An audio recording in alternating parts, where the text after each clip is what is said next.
In 2012, journalist couple Ghulam Mustafa Sarowar, also known as Sagar Sarowar, and Meherun Runi lived in Dhaka, Bangladesh with their beloved son Mahir Sarowar Megh, affectionately called by his parents as Megh. Sagar and Meherun were a renowned couple who had made significant contributions and achieved a remarkable success in the media and journalism. Sagar started his career working as a columnist and subsequently transitioned into a reporter, contributing to prominent newspapers such as Ittifaq, Jugantor, and Sangbad. In 2007, Sagar seized the opportunity and moved to Bonn, Germany, joining the German broadcaster Deutsche Welle South Asia department. Meherun at the time was working as a senior reporter for ATN Bangla in Bangladesh and was a well-known crime reporter. However, a year later, Meherun made the decision to leave her job and move to Germany to join Sagar. The family stayed in Germany for 3 years before moving back to Bangladesh in 2011. Sagar joined Masaranga TV as a news editor and Meherun returned to ATN Bangla. Apart from his role in this news channel, Sagar also founded and led the Forum for Energy Reporters Bangladesh while serving as the editor-in-chief for an online magazine called Energy Bangla. In addition, Sagar also wrote blogs for the Oh My News Citizens journalism website for a brief time. Meherun also frequently reported on energy issues in Bangladesh. By 2012, the family was residing in a rented flat on the 4th floor of the 5-story building in West Raja Bazar in Dhaka. On 10th February 2012, just like any other day, Megh got ready and headed to William Carey International School, where a study tour had been arranged specifically for the nursery students. Meanwhile, Sagar and Meherun went to their respective workplaces. Around 2 p.m., Meherun returned home and attended to various household chores. Around 7:30 p.m., Megh's grandmother and mother of Meherun Runi, Noor Mirza, dropped Megh at his home after picking him up from his school. Mirza resided a mere 500 to 600 yards away from her daughter's location and would frequently pick up Megh from school due to the couple's busy schedule. For the remainder of the evening, Meherun and Megh remained at home. During this time, Sagar called Meherun and informed her that he will be late for dinner, advising her not to wait for him. He explained that he had some office work to complete and would return home after midnight. Around 2 a.m., Sagar arrived at his building, being dropped off by his office car. This information was verified by one of the security guards stationed at the premises. The next morning, approximately 7:30 a.m., Noorun Nahar Mirza received a phone call from her daughter Meherun. When Mirza answered the call, she was surprised to find her grandson Megh on the other line. The distressed 5-year-old said, "Mummy and Papa have died." Mirza immediately rushed to the house and rang the doorbell. The flat's door was locked from inside and Megh opened the door.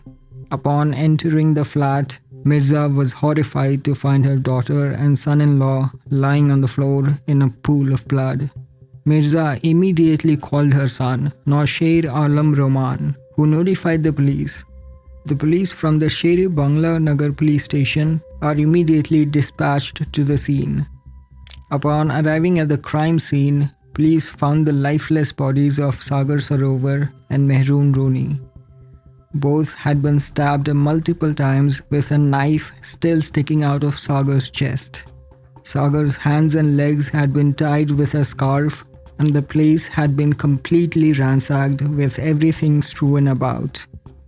Initially, the police suspected that nothing had been taken from the house. However, it was subsequently revealed that the couple's mobile phones and laptops had been stolen. Visiting Megh's room attached to the parents, the police found a black wallet believed to be Sagar's, a handbag of Meherun, and some of her cosmetics on the bed. It seemed nobody had slept on the bed the previous night. No evidence of a forced entry was found in the house. However, An iron grill on the kitchen window had been intentionally cut using pliers. The kitchen window provided direct access to the balcony. Despite this, the police do not suspect the killer or killers entered or exited the house through that window, as they believe the hole in the grill was too small for an adult to pass through. It appeared that someone had cooked a pack of noodles during the night, as an empty noodle packet and a salt sachet were found on the floor of the kitchen. Additionally, 2 pots containing partially filled water were left on the gas burner, while an untouched egg was left nearby. In a matter of hours, news of the couple's murder spread rapidly, capturing significant national attention. Consequently, influential politicians, journalists, and investigators flocked to the scene throughout the day, leading to the unfortunate destruction of the crucial pieces of evidence. This fact was later criticized and recognized as a significant oversight. Journalists also interviewed 5-year-old Meg, who was already traumatized from his parents' death.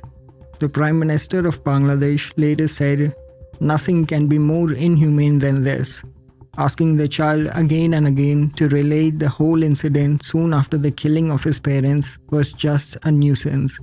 And this kind of journalism should be stopped. Interrogation is a job of detectives, not journalists. Both bodies were taken to Dhaka Medical College and Hospital for an autopsy. An autopsy revealed Sagar had been stabbed 28 times, 6 times in the chest, 2 in the abdomen, 3 in the throat, 15 in the back, and 1 on a thigh. A 4-inch knife was found buried deep in his right side of the chest, penetrating his lungs. Several small wounds were also found on several parts of his body. It was also determined that 3 types of knives were used in the attack on Sagar.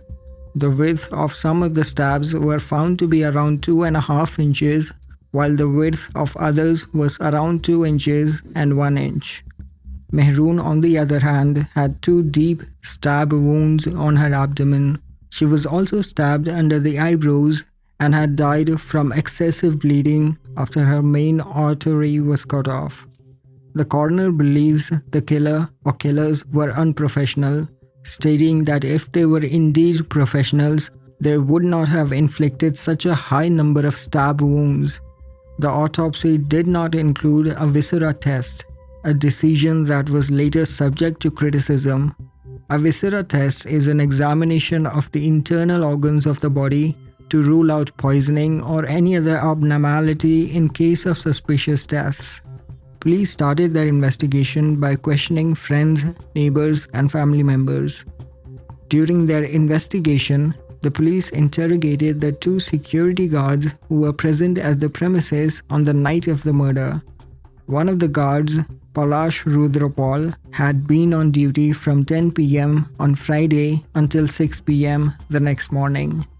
Palash told police at some point during the night after Sagar had returned from his work around 2 a.m., Noor-un-Nobi, the president of the building committee, contacted Palash over the intercom and informed him of hearing moaning sounds coming from one of the flats.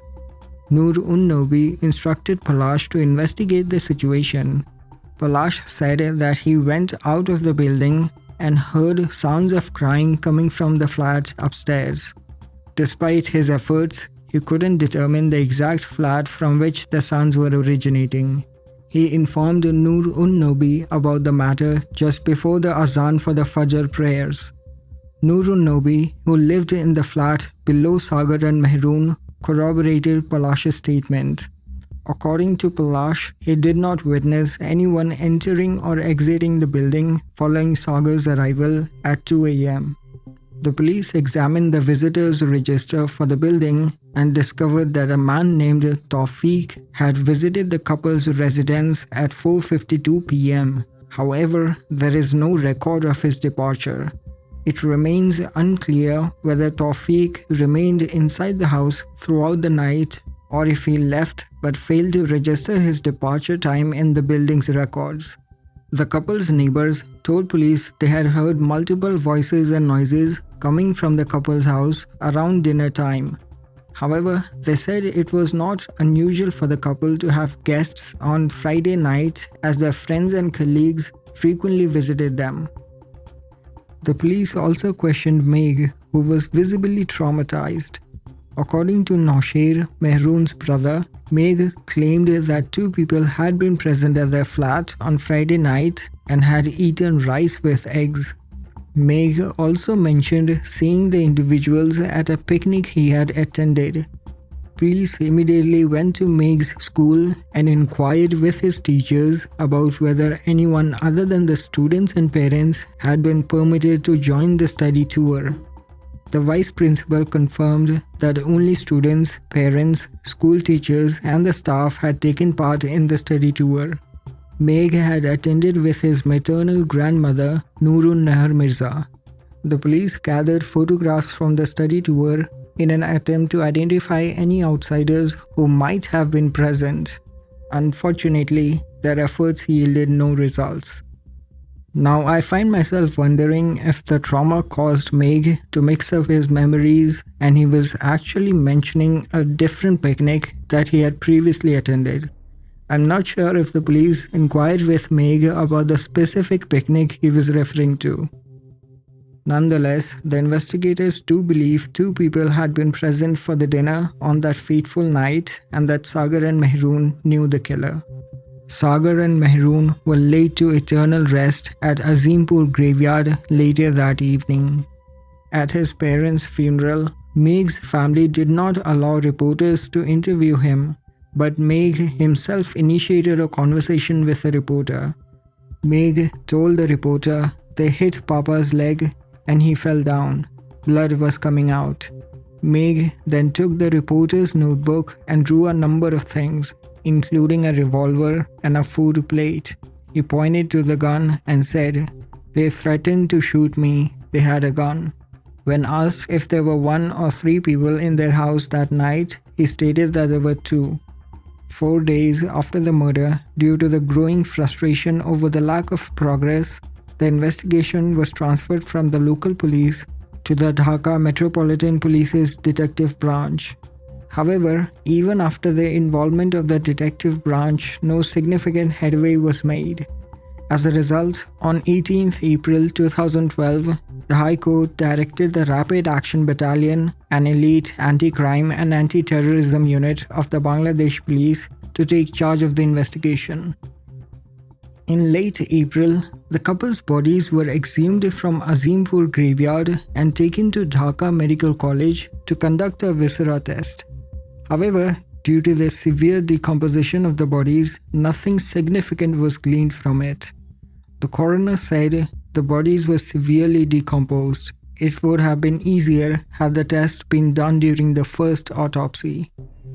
In June 2012, ATN Bangla chairman Mahfuzur Rahman, at a press briefing in London, claimed Sagar and Runi were victims of an extramarital affair. He also claimed that he had a video footage relating to the killings.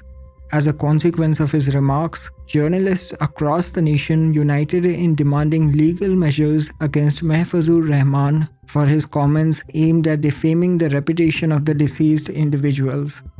Rahman ended up apologizing and claimed he had made the comments on the basis of reports published in several national dailies after the murder of Sagar Sarowar and Meherun Runi. In mid-2012, the evidence gathered from the crime scene was sent to a laboratory in the United States for analysis. On August 2012, it was revealed that 2 US labs had identified the DNA of other individuals at the crime scene. In October 2012, the Rapid Action Battalion (RAB) disclosed that they had apprehended 8 suspects in the case. The individuals implicated were alleged robbers named Rafiqul Islam, Bakul Mia, Masum Mintu, Kamrul Islam alias Arun, Abu Saeed, along with the 2 security guards, Palash Rudrapal and Inayat Ahmad, and the couple's friend Tanveer Rahman Khan. It is also worth noting that the 5 robbers who were arrested were also considered suspects in another similar case involving Dr. Narayan Chandra Datta Natai. Approximately 6 months after the murder of Sagar and Meherun Runi, Narayan was killed in his residence on August 23, 2012. He was residing in a duplex flat in Dhaka with his wife and mother at the time. While his wife was away visiting her hometown, his mother was asleep on the ground floor. Around 3 a.m., his mother heard moaning sounds emanating from upstairs. She went to the first floor and knocked on the locked door. Shortly after, Narayan opened the door himself, bleeding profusely, and informed her that he had been indiscriminately stabbed by robbers. He was promptly rushed to the hospital but succumbed to his injuries an hour later. Similarly to the murder of Sagar and Meherun, the perpetrators had ransacked the premises and the window rods had been cut. The police surmised that Narayan was stabbed when he attempted to foil the burglary. However, his wife mentioned that her husband had recently engaged in an argument with some doctors from the NIDCH regarding the appointment of certain employees in the 3rd and 4th grades. Narayan had reportedly received threats from unknown individuals concerning the issue. Nevertheless, the police apprehended the 5 robbers along with 5 others in connection with Narayan's murder. The robbers eventually confessed to the crime, although the trial for Narayan's murder remains at a standstill. It remains unclear whether the robbers had any involvement in the murder of Sagar and Meherun. However, many speculate that the arrest of the robbers was based solely on the similarities between the 2 murders. Tanveer and Palash were eventually released on bail, but the rest are still behind bars. In late January 2013, the RAB announced that the DNA identified by the US labs had failed to match 13 samples, including the samples from the suspects. Following the couple's murder, journalists and bloggers in the country organized several protests demanding the arrest of those responsible. There have been no shortage of theories regarding the couple's death, but the predominant theory discussed among media personnel and reporters associated with the couple is that Meherun might have been investigating corruption in the energy sector involving influential political figures. It is believed that the killer's motive might have been to eliminate any evidence from their apartment before it could be published.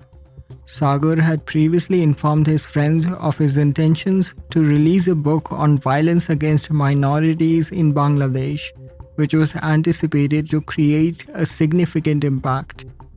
The manuscript is thought to be stored on his laptop, which was taken from his house. Bangladesh, like many other developing countries, has witnessed numerous cases of violence and abuses against journalists in recent decades. The country's ranking dropped to 163 out of 180 in the 2023 World Press Freedom Index following the persistent violation of human rights involving alleged prosecutions, arrests of journalists, and restricting media industries to access certain information, including elections. Over the decade, the investigating officer overseeing the case underwent 6 changes, and the RAB and other agencies have sought 100 court dates to conclude the investigation. However, they have been unable to submit the final report of the investigation. On June 22, 2023, RAB officials faced yet another failure in submitting the probe report and subsequently requested an extension of time. The family of the couple speculate that powerful and influential individuals may be protecting the killers.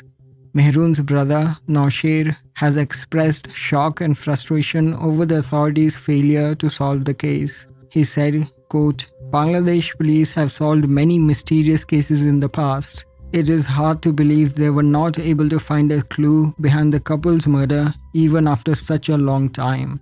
It seems like the killers are very powerful, and nobody wants to identify them. Even journalists haven't done any in-depth investigation into it." Saleha Munir, Sagar's mother, has never visited her son and daughter-in-law's graves. She is afraid that she would not be able to bring herself to tell her son that the killers have not been punished. In an interview, she said, quote, "What will I tell the departed souls? That there is no justice for us?" The then Home Minister, Sahara Khatun, had vowed to catch the killers in 48 hours. That 48 hours have now rolled into over 11 years, but the promise remains unfulfilled.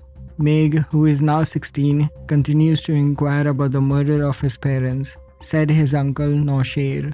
He keeps himself busy with engagement in sports, jersey designs, and some other activities. Runi's mother, Noorun Nahar Mirza, passed away on 5th January 2023 after a long wait to see justice for her daughter and son-in-law's murder. The case has remained unsolved for more than 11 years now.